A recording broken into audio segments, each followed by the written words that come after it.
নোয়াখালী ফেনী সীমান্তে যে মুসাপুর ক্লোজার জায়গাটা তো সুন্দর, তাই না?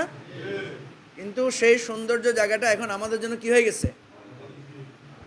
একটা মরণ মরণ ফাঁদের মতো হয়ে গেছে। কারণ বন্যার সময় যে এটা ভাঙছে, এই বাঁধটা, এটা এখনো সংস্কার করে নাই। বিশেষ করে আমাদের ফেনীর সোনাগাজীর 3টা উপজেলা, 3টা ইউনিয়ন খুবই সংকটময় অবস্থা আছে। প্রায় সেখানে 10,000 পরিবার আছে যারা খুব ঝুঁকির মধ্যে আছে। আমরা খুবই আশঙ্কা করছি এবার ভারত আমাদের সাথে পানি নিয়ে খুব বড় ধরনের ষড়যন্ত্র করবে। আমরা সরকারকে আগাম জানাচ্ছি, পরে আপনারা বলবেন ভারত এরকম করছে, পানি আসছে, আমরা কিছু করতে পারি নাই। সুতরাং আগাম সতর্কতা হিসাবে অবিলম্বে আমরা এখান থেকে মুসাপুর এই ক্লোজারটা পুনর্নির্মাণের জন্য জোর দাবি জানাচ্ছি। আপনারা একমত কি না? আমাদের ফেনীর বিভিন্ন জায়গায় খুব অনবরত সড়ক দুর্ঘটনা হচ্ছে। কোথায় কোথায় হচ্ছে এটা তো আপনারা জানেন। লালপোলের সেখানেও আমাদের আজকে যাওয়ার কথা ছিল, কিন্তু সময়ের অভাবে আমরা সেখানে আজকে যেতে পারছি না। পরে আরেকবার ইনশাল্লাহ আসলে যাব।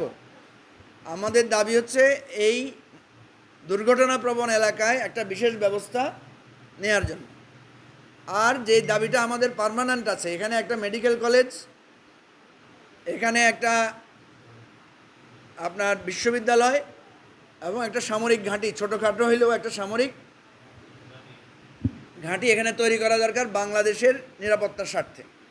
তা আমরা আজকে এখান থেকে এই দাবিটা জানাচ্ছি সরকারের কাছে। আর গতবার আমি এসে এখানে যে আলোচনাটা করছিলাম যে আমরা চায়না ফ্রেন্ডশিপ যে হসপিটাল হওয়ার কথা আছে, এটা আমি স্বাস্থ্য উপদেষ্টার ওখানে গেছিলাম, আলাপ করে আসছি। এটা এখনও প্রাথমিক পর্যায়ে আছে, এটা নিয়ে এখনও কোনো বড় কার্যক্রম শুরু হয় নাই। তো আমরা চেষ্টা করব খুব ইদানিং স্বাস্থ্য উপদেষ্টার সাথে দেখা করার জন্য এবং প্রধান উপদেষ্টার সাথে দেখা করা অথবা ওনার অফিসে গিয়ে ওনাকে একটা স্মারকলিপি দেওয়ার জন্য এটা আমাদের পরিকল্পনা আছে। তো আমরা চাইব যে আপনারা এই জিনিসগুলোর ব্যাপারে সচেতন থাকবেন, জনগণকে আপনারা দলীয় আলোচনা করব আমাদের